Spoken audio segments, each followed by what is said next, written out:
السلام عليكم ورحمة الله وبركاته. الحمد لله رب العالمين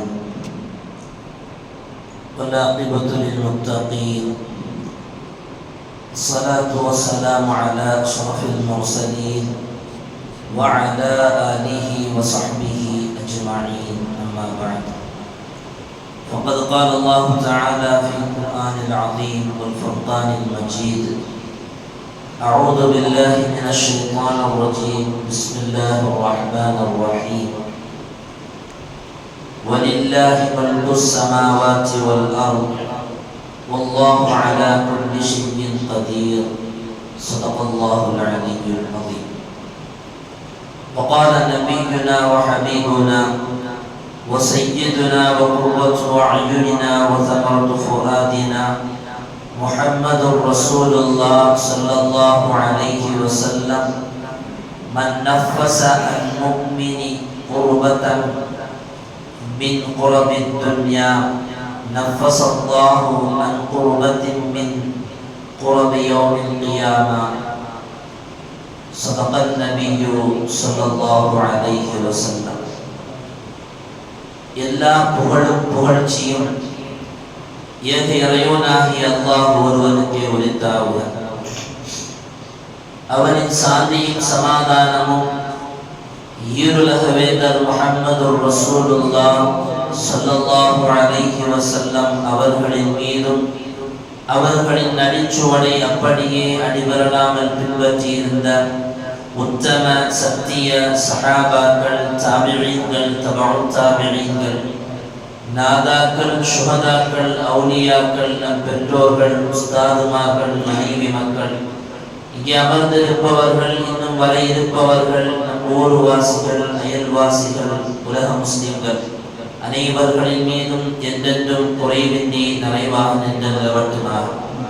புனிதமான இந்த நாளில் அவனுக்கு பிடித்தமான இந்த இடத்தில் அல்லாஹ் நம் அனைவர்களையும் ஒன்று கூட்டியதைப் போல நாளை ஜன்னத்துல் ஃபிர்தௌஸ் என்னும் உயர்தரமான சுவனத்தில் கண்மணி முஹம்மதுர் ரசூலுல்லாஹ் ஸல்லல்லாஹு அலைஹி வஸல்லம் அவர்களோடு நம்மையும் நம்மை சார்ந்த அத்தனை பேர்களையும் ஒன்று கூட்டி அன்புரிவானாக. நோய்கள் அனைத்தையும் ஷிஃபாவாக்கி தந்தல் புரிவானாக. அருமையான சகோதரர்களே, அல்லாஹ் சுப்ஹானஹு வ தஆலா அவன் படைப்பில் எதையுமே அல்லாஹ் வீணாக எந்த படைப்பையும் அவன் படைக்கவில்லை. அவன் படைப்புகளில் எல்லா படைப்புகளும் காரணங்களுடனும் குறிப்பிட்ட தவணைகளுடனும் அல்லாஹ் படைத்திருக்கிறான். குர்ஆன் அதை மிக தெளிவாகவே நமக்கு சொல்லும்.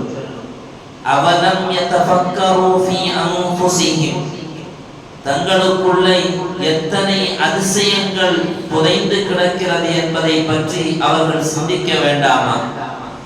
மா ஸலகல்லாஹு ஸமாவாதி வல் அர்த் வமா பைனஹுமா, அல்லாஹ் வான பூமிகளையும் அதில் உள்ளவைகளையும் நியாயங்களுடனும் நிச்சயிக்கப்பட்ட தவணைகளுடனும் அல்லாமல் படைக்கவில்லை. அவர்கள் அதை புரிந்து கொள்ள வேண்டாமா? وَإِنَّ كَثِيرًا مِنَ النَّاسِ بِلِقَاءِ رَبِّهِمْ لَكَافِرُونَ, மக்களில் அதிகமானவர்களும் அல்லாஹ்வை சந்திக்கிறவர்கள் அவர்கள் மறுப்பவர்களாகவே இருக்கிறார்கள் என்று அல்லாஹ் இந்த வசனத்தில் கூறுகிறார். அருமையானவர்களே, அல்லாஹ் படைத்த எல்லா படைப்புமே காரணங்களுடன் படைக்கப்பட்டது. எதுவும் வீணாக படைக்கப்பட்டதல்ல. அந்த படைக்கப்பட்ட எல்லா பொருள்களுக்கும் அல்லாஹ் ஒரு நிச்சய தவணையையும் அல்லாஹ் ஏற்படுத்தியிருக்கிறார். எதுவுமே இந்த உலகத்தில் நிரந்தரம் இல்லை இல்லல்லாஹ், அல்லாஹ்வை தவிர.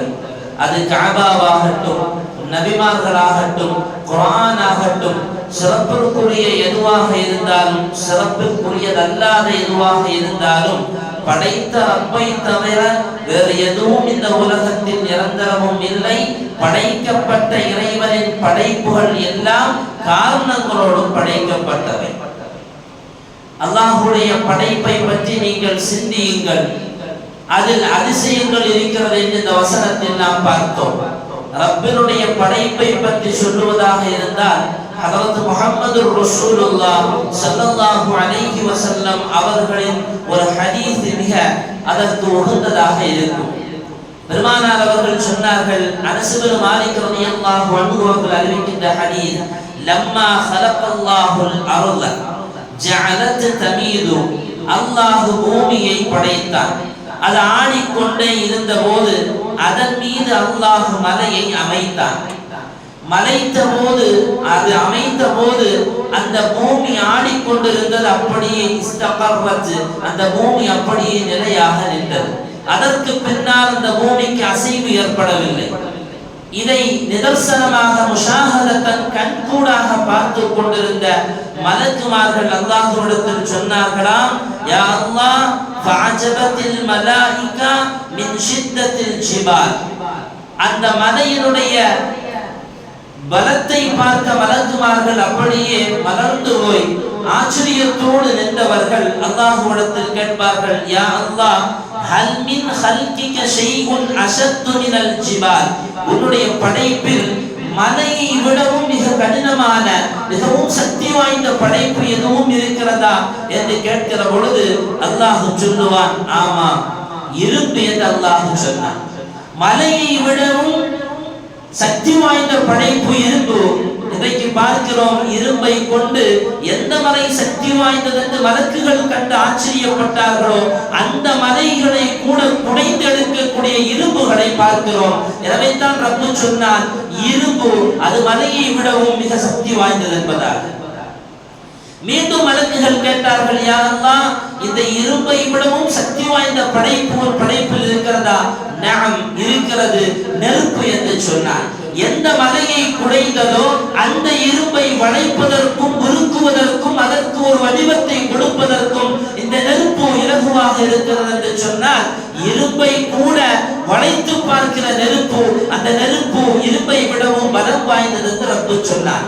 திரும்ப மலக்குகள் கேட்பார்கள், யா அல்லாஹ் அஷத்து மினன் நார், நெருப்பை விடவும் ஒரு படைப்பில் மிகவும் பலம் வாய்ந்தது எதுவாக இருக்கிறதா? ரப்பு சொல்லுவான், ஆமாம், அல் மாஉ, தண்ணீர் என்று சொன்னான். எந்த மலையை குடைவதற்கு இரும்பு தேவையோ, எந்த இரும்பை அதை உருவமைப்பதற்கு நெருப்பு தேவையோ, அந்த நெருப்பை அணைப்பதற்கு ஆற்றலை அல்லாஹ் தண்ணீருக்கு கொடுத்திருக்கிறான். எனவே சொன்னான் ரப்பு, நான் நீரை இதையெல்லாம் விடவும் மிக பலம் வாய்ந்ததாக படைத்திருக்கிறேன். திரும்ப ரப்பிடத்தில் கேட்பார்கள், மின் அஷத்தில் மாஉ, தண்ணீரை விடவும் பலம் வாய்ந்தது ஒரு படைப்பு எதுவாக இருக்கிறதா? ரப்பு சொன்னான், ஆமாம், அர்-ரீஹ், காற்று என்று சொன்னான். இந்த தண்ணீரை அது எவ்வளவு வேகமாக நெருப்பையும் தண்ணீரையும் அணைக்கக்கூடிய, திசை திருப்பக்கூடிய காற்று மிக சக்தி வாய்ந்தது. ஒரு வழியாக நீர் வந்து கொண்டிருந்தால் அது போகிற திசையிலிருந்து வேறு திசையை நோக்கி பயணிக்க செய்கிற ஒரு ஆற்றலை அல்லாஹ் காற்றுக்கு கொடுத்திருக்கிறார். திரும்ப கேட்பார்கள் மலக்குமார்கள், ரப்பே, இந்த காற்றை விடவும் பலம் வாய்ந்த படைப்பு ஒரு படைப்பில் இருக்கிறதா? நஅம், ஆதம், மனிதனை நான் சக்தி வாய்ந்தவர்களாக, இதையெல்லாம் விட சக்தி வாய்ந்தவர்களாக மனிதனை படைத்திருக்கிறேன் என்று சொல்லிவிட்டு ரப்பு சொல்லுவான், துஸத்தகு பிஸதகத்தின் பியமீனிஹி, அந்த மனிதன் அவனுடைய வலக்கரம் கொடுப்பதை இடக்கரம் அறியாது. அப்படி சதகா செய்யக்கூடிய மனிதன் மிக சக்தி வாய்ந்தவன் என்பதாக அல்லாஹ் மலக்குமார்களுக்கு சொல்லுவார். அருமையானவர்களே, ரப்பு படைத்த படைப்புகள் இதுவெல்லாம் நாம் கண்டு அதை ரசிக்கக்கூடிய படைப்புகள். நெருப்பு அது ஒரு அழகுதான், நீர் அது ஒரு அழகுதான், காற்று அதுவும் ஒரு அழகுதான், மலை அதுவும் ஒரு அழகுதான். ஆனால் அதுவெல்லாம் அழகாக இருக்கிற வரையிலையும் அழகுதான். எப்போது அது கோர தாண்டவம் ஆட துவங்குகிறதோ அப்போதுதான் அதனுடைய யதார்த்த முகத்தை பார்க்க முடியும்.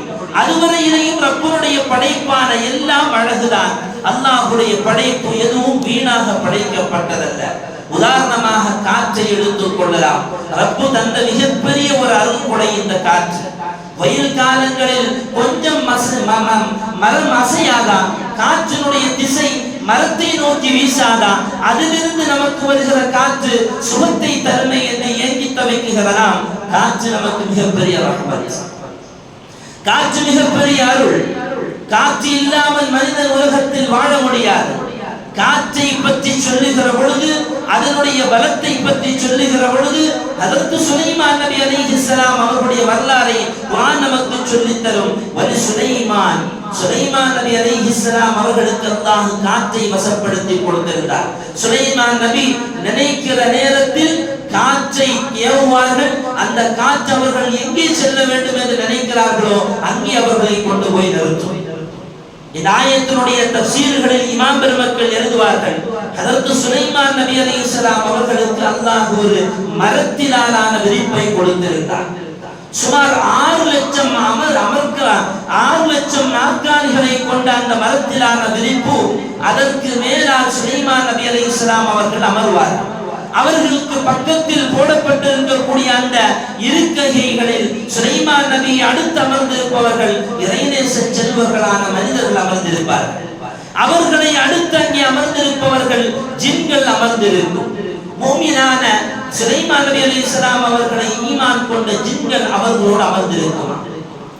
அதோடு முடியவில்லை, குதிரைகளையும் மற்ற ஜீவராசிகளையும் அதற்கு சுலைமான் நபி அலைஹிஸ்ஸலாம் அவர்கள் மரத்திலான அந்த விரிப்பின் மீது அமரச் செய்துவிட்டு சுலைமான் நபி அலைஹிஸ்ஸலாம் அவர்கள் வானில் பறப்பதற்காக தயாராகிற பொழுது, நினைக்கிற பொழுது காற்றுக்கு சொல்லுவார்களாம், என்னை இங்கிருந்து நீ எடுத்துச் செல் என்பதாக. அல்லாஹ் அந்த மரத்திலான விரிப்பிற்கு கீழாக காற்றை கொண்டு வர செய்து, காற்று அதனுடைய ஆற்றலால் அப்படியே அந்த அமர்க்கையை தூக்கி செல்லுகிற பொழுது சுலைமான் நபி அலைஹிஸ்ஸலாம் அவர்கள் வானில் பறப்பார்களாம். வானில் பறக்கிற பொழுது மேகத்தினுடைய வேகம், அதனுடைய வெப்பம் சுலைமான் நபி அலைஹிஸ்ஸலாம் அவர்களையும் அந்த சமூகத்தையும் கூட்டத்தையும் தாக்காமல் இருப்பதற்காக வேண்டி பறவைகள் அப்படியே நெடுநெட்டவர்களாக சுலைமான் நபி அலைஹிஸ்ஸலாம் அவர்கள் வானில் பறப்பார்கள் என்பதாக தஃசீர்களில் இந்த ஆயத்தினுடைய விளக்க வரையில் பார்க்க முடியும். என்ன ஆச்சரியமான ஒரு படைப்பு! ரப்பினுடைய படைப்பு எப்படி ஒரு அற்புதமான படைப்பு! காற்று நாம் நினைப்பதை போல நமக்கு அவ்வப்போது வந்து நம்மை தென்றலாக தொட்டு செல்கிற காற்றை பார்த்துவிட்டு நமக்கு இதமான காற்று, இன்பமான காற்று, நம்மோடு இணக்கமான காற்று என்று நினைக்க வேண்டாம். காற்றினுடைய கோர தாண்டவம் என்பது உண்டு. சமீபத்தில் நாம் பார்த்திருப்போம். தொடர்ந்து நாம் எத்தனையோ இடங்களில் காற்றினால் அழிக்கப்பட்ட சமூகத்தை பார்த்திருப்போம். அருமையான சகோதரர்களை, அந்த காற்றை திட்டாதீர்கள் என்று பெருமானார் ஸல்லல்லாஹு அலைஹி வஸல்லம் எந்த படைப்பையுமே திட்டக்கூடாது. ஸல்லல்லாஹு அலைஹி வஸல்லம் சொன்னார்கள், நீங்கள் காற்றை திட்டாதீர்கள். காற்று இல்ல, வேகமானது காற்றடிக்குது, அதனால நீங்க காற்றை திட்டாதீர்கள் என்று சொன்னார்கள். இப்படி காற்று மட்டுமல்ல, மழையும் நமக்கு மிகப்பெரிய ரஹ்மத் தான். மழை இல்லாமல் எத்தனையோ பேர்கள் தவிக்கிற நேரத்தில் அல்லாஹ் நமக்கு மழையை தந்து மிகப்பெரிய கிருபையை செய்கிறான். பக்கத்து மாவட்டங்கள்லாம் போனா, சேலம் அல்லது அப்படியே திண்டுக்கல் பகுதியெல்லாம் போனா, கன்னியாகுமரி மக்கள் எப்பவுமே குழுகுழுந்து அனுப்பா இருக்கிறீங்க. ஒண்ணு அதுதான், சமீபத்தில் நமக்கு பெய்த மழை நம்முடைய மாவட்டத்தை கடந்த பகுதிகளில் இல்லை. அந்த பக்கம் போயிட்டு வந்தவங்களுக்கு தெரியும்.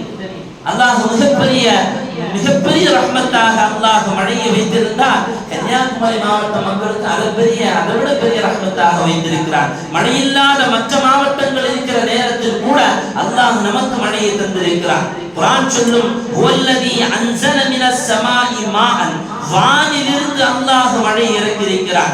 அந்த மழை நீரை கொண்டு உங்களுக்கு அல்லாஹ் குடிபானத்தையும் தருகிறான். உங்களுடைய செடிகளுக்கு அல்லாஹ் நீர் புகட்டுவோம் தருகிறான். அதை கொண்டு அல்லாஹ் உங்களுடைய தாவரங்களையும் முளைக்க செய்கிறான். உங்களுடைய கால்நடைகளுக்கும் அதை கொண்டு நீர் பாய்ச்சுகிறான் என்று குர்ஆன் அந்த மழையினுடைய சுவாரஸ்யத்தை பற்றி, அதனுடைய அற்புதத்தை பற்றி சொல்லும். பெருமானார் ஸல்லல்லாஹு அலைஹி வஸல்லம் ஒரு தடவை மதீனா நகரத்துல மஸ்ஜித் நபவியில மிம்பர்ல நின்றுட்டு இருக்கும்போது ஒரு கிராமவாசி வருகிறார். யா ரசூலல்லாஹ், மழை இல்லை, ஹலகத்தில் அம்வால் வன்கதாத்திஸ் சுபுல், மழை இல்லாமல் மக்கள் கஷ்டப்படுகிறார்கள், கால்நடைகள் எல்லாம் செத்து மடிகிறது நாயகமே, துஆ செய்யுங்கள் என்ற போது ஸல்லல்லாஹு அலைஹி வஸல்லம் அவர்கள் வானை நோக்கி கை உயர்த்தி துஆ செய்கிறார். அல்லாஹும்ம அக்ஸினா அல்லாஹும்ம அக்ஸினா அல்லாஹும்ம அக்ஸினா என்று 3 தடவை பெருமானார் ஸல்லல்லாஹு அலைஹி வஸல்லம் துஆ செய்தபோது அல்லாஹ் மழையை இறக்கினான். மழை கொட்டியது.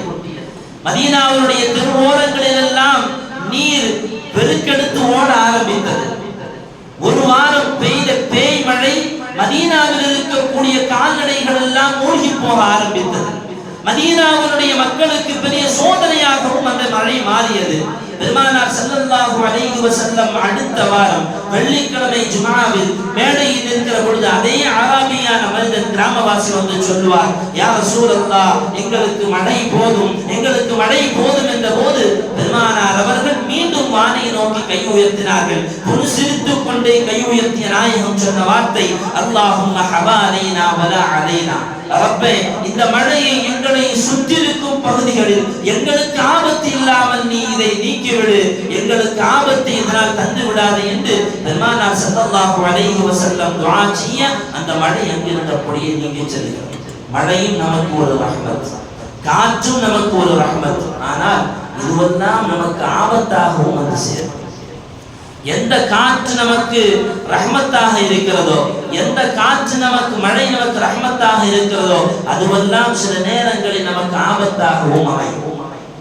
அதனால காற்றை பார்த்த உடனே அது ரஹ்மத்துன்னு சொல்லிட்டு பயமில்லாமல் இருந்துட வேண்டாம். ஆது சமூகத்தை அல்லாஹ் எப்படி அடிச்சான்? மிகப்பெரிய ஆரோக்கியமான ஒரு சமூகம் ஆது சமூகம்.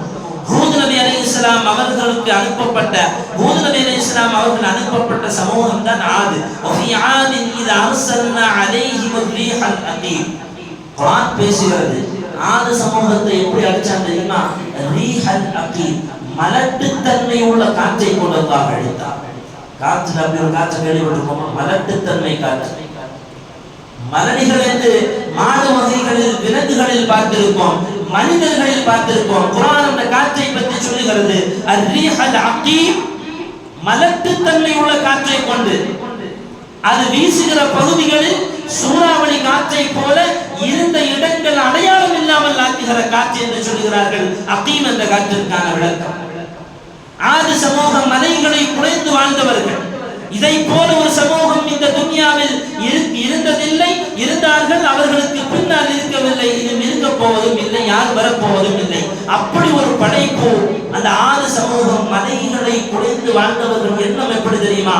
நம்ம தான் உலகத்திலேயே மிகப்பெரிய படைப்பு, நம்மை போல சக்தி வாய்ந்தவர்கள் வேறு யாரும் இல்லை என்றவர்களுக்கு அல்லாஹ் மலட்டு காற்றை கொண்டு அவர்கள் இருந்த இடம் தெரியாமல் அத்தத்த அலைஹி இல்லா ஜஅலத்துஹு கர்ரமி. குர்ஆன் சொல்லுகிறது, அந்த பகுதியில் மக்கள் வாழ்ந்ததை போல கூட தெரியாத அளவுக்கு அந்த காற்றை கொண்டு அல்லாஹ் அழித்தார்.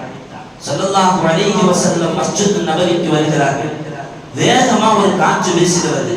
மதீனாவை நெருங்கி வந்தவர்களுக்கு அந்த காற்று தங்களோடு இருப்பவர்களை பூமிக்குள்ளால் வைத்து அமர்த்துகிற அளவுக்கு வேகமான சூறாவளி காற்றடித்த போது எல்லோரும் பயந்து நின்றார்கள். ஸல்லல்லாஹு அலைஹி வஸல்லம் அவர்கள் சொன்னார்கள், துஇஸத் ஹாதிஹி ரீஹு லிமௌத்தி முனாஃபிகின். இந்த காற்று மதீனாவில் இருக்கக்கூடிய ஒரு நயவஞ்சகனை கொல்லுவதற்காக வந்திருக்கிறது. அருமையானவர்களே, ஒவ்வொரு வார்த்தைக்கு பின்னாலும் 1000 அர்த்தங்களை கொண்ட வார்த்தை. ஸல்லல்லாஹு அலைஹி வஸல்லம் அவர்கள் ஒரு விஷயத்தை சொல்லுகிறார்கள் என்று சொன்னால் ஜாமிஅமானியாக பெருமானார் அவர்கள் சொல்லுகிற வார்த்தை சுருக்கமாகத்தான் இருக்கும், ஆனால் 1000 அர்த்தங்களை பொதிந்தது. முனாஃபிகீன்கள் ஒருவனை அழிப்பதற்காக ஒரு காற்றையே அல்லாஹ் மதீனா நகருக்கு அனுப்பியிருக்கிறான் என்று சொன்னால், பாவி உலகத்தில் ஊரில் ஒருவன் இருந்தாலும் அவனை அழிப்பதற்கு அனுப்பப்படுகிற வேதனை அதான் சில நேரங்களில் மற்றவர்களையும் அழித்துவிடும். எனவே தான் போன வாரம் சொல்லப்பட்ட அந்த ஹதீஸில் ஆயிஷா நாயகம் கேட்டார்கள் அல்லவா, யா ரசூலல்லாஹ், நல்லவர்களும் அழிக்கப்படுகிறார்களே, அமா ஃபீஹிமுல் முஸ்லிமூன, அழிக்கப்படுகிற கூட்டத்தில், அதாப் இறக்கப்படுகிற கூட்டத்தில் முஸ்லிம்களும் முஃமின்களும் சாலிஹீன்களும் இருக்கிறார்கள் என்ற போது ஸல்லல்லாஹு அலைஹி வஸல்லம் அவர்கள் சொன்னார்கள், அவர்களுக்கும் அந்த அழிவுதான். எப்படி நல்லோர்களுக்கு பெய்கிற மழை எல்லோர்களுக்கும் என்று சொல்லுகிறோமோ, அதே போல கெட்டவர்களுக்கு இறக்கப்படுகிற அதாப் அது நல்லவர்களுக்கும் சேர்ந்து தான் வரும். மழை மட்டுமல்ல, காற்று மட்டுமல்ல, அல்லாஹ் மழையையும் நமக்கு ரஹ்மத்தாக தந்தவன். அதே மழையை கொண்டு எத்தனையோ சமூகத்தை அழித்திருக்கிறார். அதற்கு நூஹ் நபி அலைஹிஸ்ஸலாம் அவருடைய சமூகம் அழிந்ததை கேள்விப்பட்டிருப்போம். மிகப்பெரிய கப்பலில் ஏறி சென்றவர்கள் எல்லாம் தப்பித்துக் கொண்டார்கள். பெய்த மழை நூஹ் நபியினுடைய சமூகத்தை அழித்தது. அதே போல ஹதரத் ஷுஐப் நபி அலைஹிஸ்ஸலாம் அவர்களுடைய சமூகத்தை அல்லாஹ் அழித்ததை குர்ஆன் சொல்லும். நெருப்பு மழையை கொண்டு அல்லாஹ் அழித்தார். மழையெல்லாம் நமக்கு மிகப்பெரிய பரக்கத் என்று நினைக்கிற நேரத்தில் அல்லாஹ் சுப்ஹானஹு வ தஆலா அதை கொண்டு சோதனையும் வைத்திருக்கிறான். இதே மழையை வச்சுதான் நாளைக்கு மஹ்ஷர் மைதானத்தை அமைத்ததற்கு பின்னால கபர்ல இருக்கக்கூடிய மனிதனை எழுப்புவதற்காக வேண்டி அல்லாஹ் மழை இறக்குவான். இதே மழை தான் இன்னைக்கு பெய்யக்கூடிய காலங்களில் பெய்யக்கூடிய இதே மழை தான். எல்லாரும் மௌத்தானதற்கு பின்னால எல்லாருமே கபரில் அடக்கம் செய்யப்பட்டதற்கு பிறகும் அல்லாஹ் சுப்ஹானஹு வ தஆலா அந்த கபரிலிருந்து மனிதனை எழுப்புவதற்காக வேண்டி ஒரு மழையை அனுப்புவார்.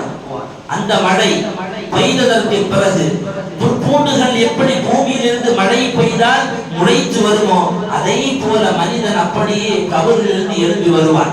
அவனுடைய அவனுடைய உடல்கள் இல்லாமல் அவன் சிதைக்கப்பட்டிருக்கக்கூடிய மனிதனின் முதுகு தட்டினுடைய குதா என்கிற எலும்பு, அந்த குதா என்கிற எலும்பு மட்டும் இருக்கும். அதை வைத்து அவனுக்கு அல்லாஹ் உருவத்தை கொடுத்து அவன் பூமியிலிருந்து செடிகள் முளைத்து வருவதை போல அவன் எழும்பி நிற்கிற பகுதி மஹ்ஷர் மைதானம். அல்லாஹ் மனிதனை எழுப்புவதும் மழையை கொண்டு தான் எழுப்புவான். மஹ்ஷர் மைதானம் எது? ஹதீஸ்களில் எல்லாம் பரவலாக பார்க்க முடியும். எந்த சிரியா நகரம் இன்னைக்கு பெரிய ஆபத்து இருக்கிறதோ அதே சிரியா நகரம் தான் நாளை மஹ்ஷர் மைதானம் என்ற ஹதீஸ் கிரந்தங்களில் பார்க்க முடியும். நாம் எழுந்து நிற்கிற பகுதி மஹ்ஷர் மைதானம். மழை பெய்ததற்கு பின்னால் மக்கள் எல்லாம் எழுந்து நிற்பார்கள். அருமையான சகோதரர்களே, அல்லாஹ்வுடைய ரஹ்மத்தாக பெற்றிருக்கக்கூடிய மழை, அல்லாஹ்வுடைய கிருபையாக இருக்கக்கூடிய காற்று, அதுவெல்லாம் நமக்கு இதமானதாகவும் நமக்கு நல்ல ரஹ்மத்தான நேரங்களில் மட்டும்தான் அதுவெல்லாம் ரஹ்மத்து. ஆனால் அதுவெல்லாம் அதாபை கொண்டு வருகிற பொழுது அதனுடைய உண்மையான கோர முகத்தை பார்க்க முடியும். குர்ஆனில் ஒரு வசனத்தை பார்க்க முடியும். நப்பி இபாதி, அல்லாஹ் சொல்லுகிறான் நபியை பார்த்து, நபியே நீங்கள் என்னுடைய அடியார்களுக்கு உணர்த்துங்கள், இன்னி அனல் கஃபூருர் ரஹீம், நான் மிகப்பெரிய கிருபையாளன், மிகப்பெரிய பாவத்தை மன்னிப்பவன், அதிகமாக பாவங்களை மன்னிக்கக்கூடியவன், கிருபையாளன். அதே சமயத்தில் வைன்ன அதாபி ஹுவல் அதாபுல் அலீம், என்னுடைய தண்டனையும் மிகப்பெரிய கொடூரமானதாக இருக்கிறது. ரப்புக்கு நன்றி செலுத்தாமல் வாழுகிற பொழுது அல்லாஹ் அவனுடைய தண்டனையை பற்றியும், ரப்புக்கு நன்றி செலுத்தி வாழுகிற பொழுது அல்லாஹ்வுடைய கிருபையை பற்றி நமக்கு சொல்லித் தருகிறான். சமீபத்தில் வயநாட்டில் நடந்த பேரழிவு, நாமெல்லாம் சில மக்கள் எல்லாம் அவர்கள் அழிந்ததை பற்றி, அவர்கள் அழிந்த அந்த பகுதியை பற்றி பேசும்போது அந்த மக்கள் செய்த பாவங்கள் என்று பேசுகிறோம். மஆதல்லாஹ், அல்லாஹ் பாதுகாக்க வேண்டும். அங்கே யார் பாவம் செய்தார், அங்கே யார் தௌபா செய்தார், அங்கே யார் நன்மக்கள், அங்கே யார் மோசமானவர்கள் என்றெல்லாம் நமக்கு தெரியாது. ஆனால் பிமா கஸபத் ஐதின் நாஸ், அல்லாஹ் ஒரு இடத்தை அழிக்கிறான் என்று சொன்னார், ஒரு சமூகத்தை அழிக்கிறான் என்று சொன்னால் அவர்கள் கரங்களினால் ஏற்பட்ட தீங்கினால் மட்டும் அல்லாஹ் அழிப்பார். அல்லாஹ் அழிப்பதும் சரி படைப்பதும் சரி காரணம் இல்லாமல் இல்லை. வயநாட்டில் இப்படி ஒரு மிகப்பெரிய அழிவு ஏற்பட்டிருக்கிறது என்று சொன்னால் கண்டிப்பாக அதற்கான காரணம் ரப்பு மட்டும் தான் அறிவார். அதை நாம் வெறுமனே வார்த்தைகளால் வடிவமைத்துக் கொண்டு அவர்களுடைய மிகப்பெரிய அழிவை நாம் இங்கே அதை பரவலாக பேசி நாம் உத்தமர்களை போலவும் அவர்கள் ஏதோ பாவத்தின் அடித்தட்டில் வாழுகிற மக்களை போலவும் நாம் எந்த வார்த்தைகளையும் விட்டுவிட வேண்டாம். அவர்களுக்காக வேண்டி துஆ செய்ய கடமைப்பட்டிருக்கிறோம். வரலாற்றின் வழிநடுக நாம் பார்க்க முடியும். ஒரு சமூகத்தை அல்லாஹ் அழிக்கிறான் என்று சொன்னால் சில நேரங்களில் ஒரு பாவி அந்த ஊர்ல இருந்தால் அல்லாஹ் அழிப்பார். ஒட்டுமொத்த சமூகமும் அங்கே பாவம் செய்திருக்க வேண்டும் என்கிற எந்த விதமான அவசியமும் இல்லை அல்லாஹ் அழிப்பதற்கு. வயநாட்டினுடைய இமாமை பற்றி சொல்லுகிறார்கள். ஒரு இமாம் ஊர்ல இருந்தா அந்த ஊருக்கு அந்த இமாம் பொதுவானவர் மட்டுமல்ல, அந்த ஊரில் வாழுகிற மக்களுக்கு அவர் பாதுகாவலரும் கூட. ஸல்லல்லாஹு அலைஹி வஸல்லம் அவர்களுடைய ஒரு ஹதீஸ், உங்கள ஒவ்வொருத்தரும் பொறுப்புதாரிகள், நாளைக்கு உங்களுடைய பொறுப்பை பற்றியும் நீங்கள் கேட்கப்படுவீர்கள். அந்த இமாம் இப்படி ஒரு பெரிய ஆபத்து வருகிறது, அதற்கான சூழலை பார்த்தவர். வீட்டிலிருந்து அவருக்கு போன் வருது, நீ எப்படியாவது இங்க வந்திருப்பான்னு சொன்ன போது, இல்ல இந்த மக்களை விட்டு நான் எப்படி வர முடியும், இவர்களுக்கு நான் பொறுப்புதாரி அல்லவா, எப்படி இங்கிருந்து நான் புறப்பட முடியும் என்று சொல்லி அவர் அதிலேயே அவர்களோடு மரணமான ஷஹீதான நிகழ்வுகளை பார்க்கிறோம்.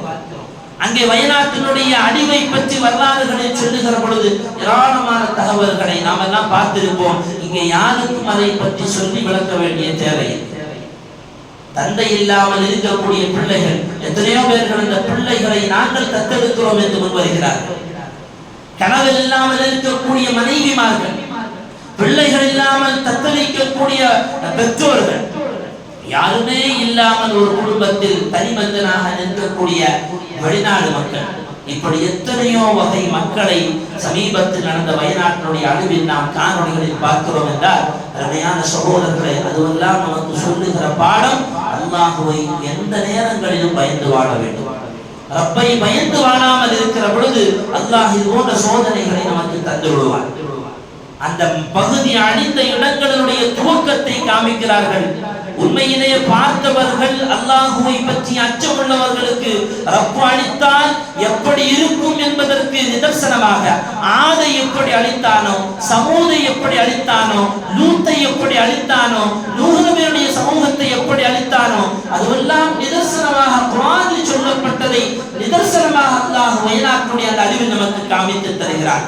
ஒரு மரத்திற்கு அடியில் நிழல் பெறுகிற பொழுது அரிசியினுடைய நிழலை நமக்கு ஞாபகப்படுத்த வேண்டும். ஒரு நெருப்புக்கு பக்கத்தில் கடந்து செல்லுகிற பொழுது நரகத்தினுடைய தீச்சுவாலை எப்படி இருக்கும் என்கிற சிந்தனை வர வேண்டும்.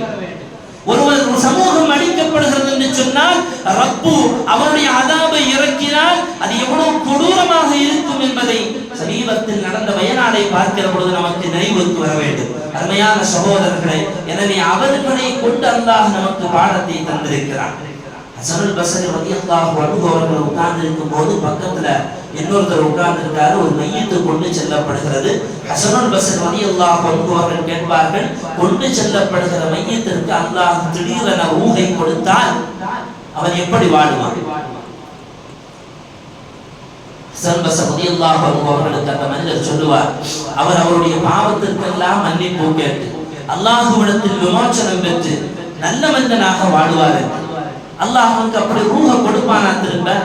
அந்த மனிதர் சொல்லுவார், அதற்கான எந்த வாய்ப்புமே இல்லை, எடுக்கப்பட்ட ரூஹ் திரும்ப கொடுக்கப்படாதே என்று சொன்னபோது ஹஸனுல் பஸ்ரி ரலியல்லாஹு அன்ஹு அவர்கள் பக்கத்தில் இருந்த அந்த மனிதருக்கு சொல்லுவார், அல்லாஹ் உனக்கு அந்த வாய்ப்பை தந்திருக்கிறான், நன்மையை செய்வதற்கான வாய்ப்பை அல்லாஹ் உனக்கு தந்திருக்கிறான். அவருடைய மௌத்தை பார்த்து நீ சிந்தித்து வாழ வேண்டும். அப்படி ஒரு வாய்ப்பை அல்லாஹ் உனக்கு தந்திருக்கிறான். அதைத்தான் இன்னையும் நாம் கவனத்தில் கொள்ள வேண்டும். இப்படி ஒரு அழிவை கொடுத்த ரப்புல் ஆலமீன் அழிவை எங்கு வேண்டுமானாலும் எப்படி வேண்டுமானாலும் எந்த நேரங்களில் வேண்டுமானாலும் தரலாம். அல்லாஹ்வை பயந்தவர்களாக, ரப்பை வணங்கி வழிபட்டு வாழ்பவர்களாக வாழ வேண்டும் என்பதை மிக முக்கியமாக வயநாட்டுடைய இந்த அழிவில் இருந்து நாம் பெற வேண்டுமே தவிர, அந்த மக்கள் அழிக்கப்பட்டதினால் எங்கோ எப்போதோ எந்த நேரத்திலோ அந்த மக்களால் யாரோ ஒருவராலோ அங்கு வந்த ஒரு மனிதனுக்கு கொடுக்கப்பட்ட ஒரு சோதனையினால் தான் அவர்கள் அழிக்கப்பட்டார்கள் என்றோ, அல்லது வேறு ஏதாவது கதைகளை சொல்லியோ அந்த மக்கள் அதனால் தான் அழிக்கப்பட்டார்கள் என்று சொல்லி நாம் இங்கே அல்லாஹ்வை மறந்த ஒரு வாழ்க்கை நமக்கு வேண்டாம். அருமையான சகோதரர்களை, இந்த நேரங்களில் அந்த மக்களுக்காக அதிகமாக துஆ செய்வதற்கு நாம் கடமைப்பட்டிருக்கிறோம். அதையெல்லாம் கடந்து அவர்களுக்கு உதவி செய்வதற்கும் நாம் கடமைப்பட்டிருக்கிறோம். தமிழகத்து மக்களுக்கு குறிப்பாக மிக முக்கியமாக ஒரு சிறப்பு அம்சம் என்ன அப்படின்னா, எங்க எந்த பிரச்சனை நடந்தாலும் முன்வரிசையில் நிற்கிறது மட்டுமல்ல, வாதி வழங்கக்கூடிய ஒரு தன்மையும் உண்டு. நாமும் அதுல ஒருத்தரா மாறும். ஸல்லல்லாஹு அலைஹி வஸல்லம் அவர்கள் முஸ்லிம் மக்களுக்கு மட்டும் உதவியவர்கள் அல்ல, பிற சமுதாயத்தை சார்ந்தவர்களுக்கும் ஸல்லல்லாஹு அலைஹி வஸல்லம் அவர்கள் உதவி கரங்களை நீட்டிருக்கிறார்கள். ஆபத்துக்கு வந்தபோது கூட ஸல்லல்லாஹு அலைஹி வஸல்லம் அவர்கள் அடுத்த மக்களுக்கு உதவி செய்தார்கள். ஹத்தமுத்தாய் என்ற ஒருவர் வாழ்ந்திருந்தார். நமக்கெல்லாம் தெரியும், வரலாறு பார்த்திருப்போம், கேட்டிருப்போம். ஹத்தமுத்தாய் அவர்கள் ஏராளமான உதவிகளை செய்யக்கூடிய நல்ல வள்ளலாக வாழ்ந்தவர். முதல்ல ஹத்தமுத்தாய் அவருக்கு மரணத்திற்கு பின்னால அவருடைய மகளார் சஃபானா என்று சொல்லப்படுகிற ஒருவரையும் அவரோடு சேர்ந்த சமூகத்தையும் ஸல்லல்லாஹு அலைஹி வஸல்லம் அவருடைய சபைக்கு கைது செய்யப்பட்டு கொண்டு வரப்படுகிறது. 3 நாட்களாக ஸல்லல்லாஹு அலைஹி வஸல்லம் அவர்களுடைய சபையில் ஹத்தமுத்தாய் அவர்களுடைய மகளும் அவருடைய கோத்திரக்காரர்களும் இருக்கிறார்கள். பெருமானார் அவர்களை பார்க்கிற பொழுதெல்லாம் ஹாத்தமுத் தாயினுடைய மகன் சஃபானா சொல்லுவார்கள், யா ரசூலல்லாஹ், எங்களுக்கு நீங்கள் உயிர் பிச்சை தரலாமே, எங்களை நீங்கள் விட்டு விடலாமே. என்னுடைய தந்தை ஹாத்தமுத் தாய் அவர்கள் ஏராளமான மக்களுக்கு உதவி செய்தவர், ஏராளமான தான தர்மங்களோடு வாழ்ந்தவர். அவரை நினைத்து எங்களை நீங்கள் விட்டு விடலாமே என்கிற பொழுது ஸல்லல்லாஹு அலைஹி வஸல்லம் ஒவ்வொரு நாளும் அப்படியே கடந்து சென்றார். 4வது நாள் வருகிற பொழுது பெருமானார் ஸல்லல்லாஹு அலைஹி வஸல்லம் அவர்களை பார்த்த அந்த பெண்மணி சொல்லுவார், என்னுடைய சகோதரர் எங்களை இப்படி அனாதையாக விட்டு சென்று விட்டார், எங்களை நீங்கள் கைது செய்து வருகிற பொழுது எங்களுடைய சகோதரர் எங்களை அனாதையாக விட்டு சென்று விட்டார், எங்கள் மீது நீங்கள் இரக்கப்பட வேண்டும் என்ற போது ஸல்லல்லாஹு அலைஹி வஸல்லம் அந்த ஹாத்தமுத் தாய் என்று சொல்லப்படுகிறார் அந்த குடைவள்ளருடைய மகன் சஃபானாவை அவருடைய கோத்திரத்தையும் பெருமானார் ஸல்லல்லாஹு அலைஹி வஸல்லம் அவர்கள் விடுதலை செய்தது மட்டுமல்ல, அவர்களுக்கான வாழ்வாதாரத்திற்கான எல்லா வழிவகைகளையும் பெருமானார் அவர்கள் ஏற்படுத்தி கொடுத்தார். ஒரு பிரமதத்தை சார்ந்தவர்களுக்கு பெருமானார் அவர்கள் செய்த உதவி இது என்று சொன்னால், அருமையான சகோதரர்களை, முஸ்லிம் சமுதாயத்த மக்களும் அங்கே அழைக்கப்பட்டிருக்கிறார்கள். அதிகமாக முஸ்லிம்கள் வாழ்ந்த பகுதி, முஸ்லிம்கள் வாழ்ந்திருக்கிறார்கள் என்பதற்காக வேண்டி அல்ல நான் சொல்லுவது, ஸல்லல்லாஹு அலைஹி வஸல்லம் அவர்களை துயர்ந்து வாழுகிற இந்த உம்மத்தே முஹம்மதியா பிற சமுதாயத்திற்கு உதவி இருக்கிறார்கள் என்றால் நம்முடைய சமுதாயத்து மக்களும் அங்கே வாழுகிறார்கள். இங்கிருந்து போகிற உதவி பொருட்களும் சரி, உதவி பணங்களும் சரி, எல்லோர்களுக்கும் சரிசமமாக அங்கே கொடுக்கப்படுகிறது. பெருமானார் ஸல்லல்லாஹு அலைஹி வஸல்லம் அவர்களுடைய ஒரு ஹதீஸ், மன் நஃபஸ குர்பத்தன் அன் முஃமினி குர்பத்தன், ஒரு மனிதன் ஒரு முஃமினான மனிதனுடைய கஷ்டத்தை போக்கினார், அல்லாஹ் சுப்ஹானஹு வ தஆலா அவருடைய எல்லா கஷ்டங்களையும் போக்குவான். துன்யாவில் அவன் கஷ்டத்தை போக்குற பொழுது நாளை மறுமையில் அல்லாஹ் அவருடைய எல்லா கஷ்டங்களையும் போக்குவான் என்று ஸல்லல்லாஹு அலைஹி வஸல்லம் அவர்கள் சொன்னதற்கு இணங்க இங்கிருந்து நம் சார்பாக நம் கை வழியாக அந்த மக்களுக்கு உதவிகள் போய் சேர வேண்டும். அதற்கு நீங்கள் தாராளமாக இன்ஷா அல்லாஹ் உதவிகள் தர வேண்டும். யாருமே பொருளாக தர வேண்டிய தேவையில்லை. நம்ம என்ன பார்த்துருக்கோம், பொருள் தேவையில்லை எங்களுக்கு அப்படின்னு அந்த மக்கள் சொல்லிட்டாங்க. அவங்களுக்கு தேவையானது பணம் மட்டும்தான். இன்ஷா அல்லாஹ் நீங்கள் கொடுக்கப்படுகிற அந்த உதவிகள், அந்த பொருளாதாரம் அவர்களுக்கு கொண்டு போய் சேர்க்கப்படும். தாராளமாக இன்ஷா அல்லாஹ் நீங்கள் அதற்காக வேண்டி உதவி செய்ய வேண்டும் என்பதை ஜமாத்தின் சார்பாக, மாநில ஜமாத்துல் உலமாவின் சார்பாகவும், நம்முடைய கன்னியாகுமரி மாவட்ட ஜமாத் ஃபெடரேஷன் சார்பாகவும் அன்போடு பாசத்தோடு கேட்டுக்கொள்கிறேன். உங்களை நோக்கி வருகிற அந்த பக்கத்தில் இன்ஷா அல்லாஹ் ஜும்மாவுக்கு பின்னால் தாராளமாக நீங்கள் பொருளுதவி செய்யுங்கள். அல்லாஹ் சுப்ஹானஹு வ தஆலா பரிபூர்ணமான கூலியை அல்லாஹ் நமக்கு தந்தல் புரிவானாக. வாஹிரு தஅவானா அல்ஹம்துலில்லாஹ்.